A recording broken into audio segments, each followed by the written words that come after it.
दर्शक महानुभावहरू पारस भट्टराईले ल्याएको यो नयाँ प्रतिभाको आवाज सुन्नुस् त। गाउँ घरमा पो दुध बेच्छन् घिउ बेच्छन् सहर हो यो पैसामा जिउ बेच्छन् पल पल मरिन्छन् यो धन हुनेको सहर हो मायालु। तपाईलाई कस्तो लाग्यो कमेन्ट बक्समा कमेन्ट गर्नुहोला र बहिनीको हौसलाको लागि यो भिडियो सेयर पनि गर्नुहोला। धेरैले भन्नुहुन्छ कि नै साथीभाइहरूले हैन आहा मिठुको कति मिठो स्वर छ भनेर भन्नुहुन्छ। हजुर भन्नुहुन्छ साथीले हो यस्तो मिठो गाउने मान्छे गायक जानु पाएको भए त राम्रो हुन्थ्यो भन्नुहुन्छ साथीले। तपाईले के भन्नुहुन्छ? अब मैले त अब के गर्नु भोइस राम्रो भएर अब आफूमा आर्थिक कमजोर अवस्था छ जान सकिँदैन यही त हो अवस्था हैन। हजुर भनेपछि गायिका भन्ने ठुलो धक्का छ हो। हजुर गायिका भन्ने त ठुलो ढोको छ तर आर्थिक अवस्था कमजोर भएर घरको नाजुक अब त्यस्तै छ त्यही भएर अब आफ्नो प्रतिभा अगाडिसम्म बढाउन सकिरहेको छैन। पारस भट्टराई यो गाउँसम्म आउनुहुन्छ भनेर सोच्नु भएको थियो कुनै बेला? नै सोचेको पनि थिएन सपनामा पनि थिएन। ठ्याक्कै पारस दाइ अनि हजुरहरू आउँदाखेरि त कुनै बयान गर्ने खुसी नै छैन खुत्तै भइमा छैन भनौँ न। हजुर के भन्न मन लागेको छ उता हेरेर भनिदिनुहोस् न। दाइलाई एकदमै भनौँ न है मान्छे त अब राम्रो पनि हुनुहुन्छ हेमसम पनि हुनुहुन्छ है अब आउनुहुन्छ भनेर थाहा पनि थिएन। अब ठ्याक्कै पारस दाइ हाम्रो गाउँमा आउँदाखेरि त मेरो त खुट्टै भइमा छैन कि लायो क्यारे मोहनी क्यारम ओहोनी क्यारम ओहोनी क्यारम ओहोनी हाय झलीको तिम्रो याद अलीको हिमाल भन्दानी झलीको तिम्रो याद अलीको हिमाल भन्दानी। दर्शक महानुभावहरू नमस्कार, मेरो नाम गोविन्द्र साउद हो। दर्शक महानुभावहरू यति बेला भने पारस भट्टराईको टिम नयाँ प्रतिभा उजागरण गर्नको लागि तनहुँको बन्देपुर वडा नम्बर 3 पर्ने यो ठाडो खोलामा आइपुगेका छौँ। यति बेला यसभन्दा अगाडि तपाईँले धेरै प्रतिभाको आवाज सुनि पनि सक्नु भएको छ। अन्जु विश्वकर्माको आवाज सुन्नुभयो, त्यसै गरेर रूपा बुढा, लक्ष्मी नेपाली, तनहुँकी मन्दिरा थापा मगर बहिनीको आवाज, रेशम परियारको आवाज, दाङको सुरक्षा बाठा मगर बहिनीको र भाइहरूको आवाज तपाईँले सुनिसक्नु भएको थियो। र यसपालि भने एकदमै फरक एकदमै राम्रो आवाज तपाईँहरूको माझ पारस भट्टराईको टिमले ल्याउने प्रयास गरिरहेको छ। कृपया यो प्रतिभालाई पनि तपाईँले धेरै माया गर्नुहुनेछ भन्ने पूर्ण विश्वास लिएका छौँ। र तपाईँले यो प्रतिभाको यो बहिनीको आवाज कस्तो लाग्छ कृपया कमेन्ट बक्समा कमेन्ट गर्नुहोला भन्दै म लाग्छु कुराकानीतर्फ। नमस्कार, स्वागत छ बहिनी। नमस्ते नमस्कार। हजुरको शुभ नाम? मेरो नाम मिठु चेपाङ। मिठु चेपाङ। हजुर। आहा कति मिठो है मिठु चेपाङ। खै मिठो छ कि तितो छ त्यो त थाहा भएन मलाई हैन। हजुर ल क्यामेरामा हेरिदिनु पर्यो ल। ओके हस् क्यामेरामा हेर्दै कुरा गरौँ ल। अहिले त हामी 2-4 जना मात्रै छौँ के र क्यामेरामा लाखौँ दर्शकहरू हुनुहुन्छ, धेरै जनाहरू हुनुहुन्छ हैन। उहाँलाई हेरेर कुराकानी गर्नु पर्यो। हस् हुन्छ। कसरी बितिरहेछ आजभोलिका दिनहरू?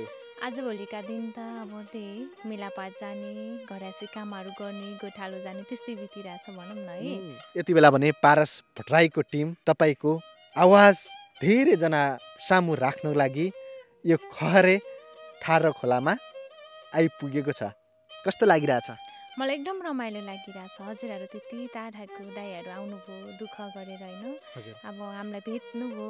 मैले सोचेको पनि थिएन हजुरहरू यस्तो आउँछ भनेर। अनि हजुर ठ्याक्कै भगवान जस्तै आउनुभयो हाम्रो गाउँमा है। अनि म यति नै खुसी छु। आत्मादेखि आभार नै व्यक्त गर्छु है। ओके सुरुमा गीत सुनाउनुहोस् हुन्छ ल। गीत सुरु गर्छु ल।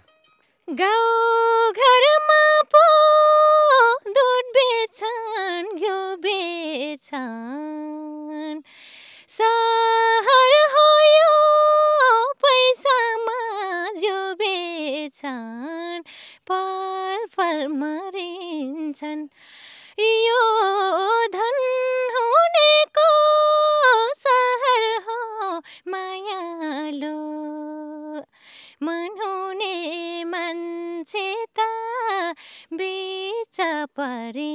पारिन्छन् यो धन हुनेको सहर हो मायालु मन हुने मान्छे त बिच परिन्छन् हजुर कति मिठो सर है अँ, धेरैले भन्नुहुन्छ कि नै साथीभाइहरूले होइन आहा मिठोको कति मिठो स्वर छ भनेर भन्नुहुन्छ हजुर कि भन्नुहुन्छ साथीहरूले हो यस्तो मिठो गाउने मान्छे गायक जानु पाएको भए त राम्रो हुन्थ्यो भन्नुहुन्छ साथीले उम्, तपाईँले के भन्नुहुन्छ अब मैले त अब के गर्नु भोइस राम्रो भएर अब आफूमा आर्थिक कमजोर अवस्था छ उम्, जान सकिँदैन यही त हो अवस्था होइन उम्, हजुर भनेपछि गायिका भन्ने ठुलो धक्का छ हो हजुर गायिका भन्ने त ठुलो ढोको छ तर आर्थिक अवस्था कमजोर भएर घरको नाजुक अब त्यस्तै छ त्यही भएर अब आफ्नो प्रतिभा अगाडिसम्म बढाउन सकिरहेको छैन उम्, तपाईँको टोन त अलिअलि रेडियोमा कार्यक्रममा यसो फोन गरे जस्तै ट्याक्कै टन आउँछ क्या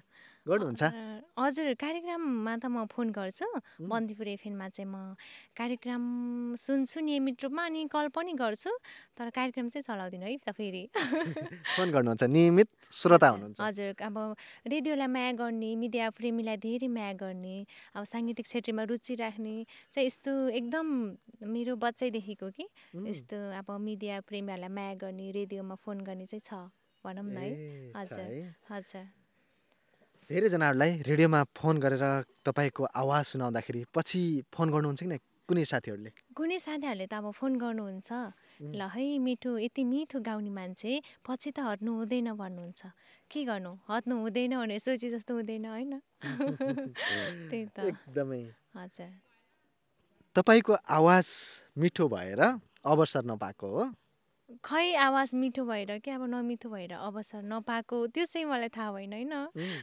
अनि त्यो ठ्याक्कै भनौँ न अब कुनै गाउँघरमा लुकिरहेको प्रतिभा अब भनौँ न अगाडिसम्म जानु पाइरहेको छैन है हजुर। अनि त्यही भएर पनि होला यसरी यो ठाउँमा होइन पारस भट्टराई यो गाउँसम्म आउनुहुन्छ भनेर सोच्नु भएको थियो कुनै बेला नै सोचेको पनि थिएन सपनामा पनि थिएन है? ठ्याक्कै पारस दाई अनि हजुरहरू आउँदाखेरि त कुनै बयान गर्ने खुसी नै छैन खुत्तै भइमा छैन भनौँ न हजुर एकदमै खुसी हुनुहुन्छ आज मोबाइलमा हेरेको मान्छे आज प्रत्यक्ष तपाईँ अगाडि उभिनु भएको छ है हजुर एकदमै खुसी छु के भन्न मन लागेको छ उता हेरेर भनिदिनुहोस् न अब दाइलाई एकदमै भनौँ न है उम्, मान्छे त अब राम्रो पनि हुनुहुन्छ हेमसम पनि हुनुहुन्छ है अब आउनुहुन्छ भनेर थाहा पनि थिएन अब ठ्याक्कै पारस दाइ हाम्रो गाउँमा आउँदाखेरि त मेरो त खुट्टै भुइँमा छैन कि ओहो नि लाउन आज त मिडिया के अरे मिडिया एकदम पारस दाइ राम्रो मान्छे हुनुहुन्छ आउनुहुन्छ भनेर खुसीले गड गड भएर होइन अब के अरे आउनुभयो सोधी हजुरको गाउँ कहाँ भनेर खुसी भएर घरबाट निस्केको पनि थाहा पाएन है ल हजुर पारस दाईलाई कुन गीत सुनाउने दाइले चाहिँ झलीको भन्ने गीत सुनाउँछु आउनुभयो अनि फेरि हाम्रो गाउँमा आज पहिलोचोटि आउनुभयो अनि दाइ फेरि जानुहुन्छ नि त त्यही भएर झलीको भन्ने गीत चाहिँ सुनाउँछु है ल त हस् हस् हस् ओके लायो क्यारे मोहनी क्यारम ओहोनी क्यारम ओहोनी क्यारम ओहोनी हाय झलीको तिम्रो याद अलीको हिमाल भन्दा नि झलीको तिम्रो याद अलीको हिमाल भन्दा नि हजुर यो गीत कसको थाहा छ थाहा छ नि कसको अर्जुन सापकोटा दाइले गाउनुभएको र आधुनिकको दिदी मेलिना राई हजुर कलाकार पनि चिन्नुहुन्छ है हजुर कलाकार नै चिन्छु यहाँ त नेट इन्टरनेटको त सुविधै छैन कसरी अब इन्टरनेटको त सुविधै छैन अब गाउँमा त राम्रोसँग विकास पुगेको छैन कसरी चिन्नुहुन्छ अब भाइको मोबाइल छ भाइले चाहिँ कहिले कता एमबी हुँदाखेरि सर्च गर्नुहुन्छ अनि त्यतिखेर चाहिँ मैले ठ्याक्कै हेरिहाल्छु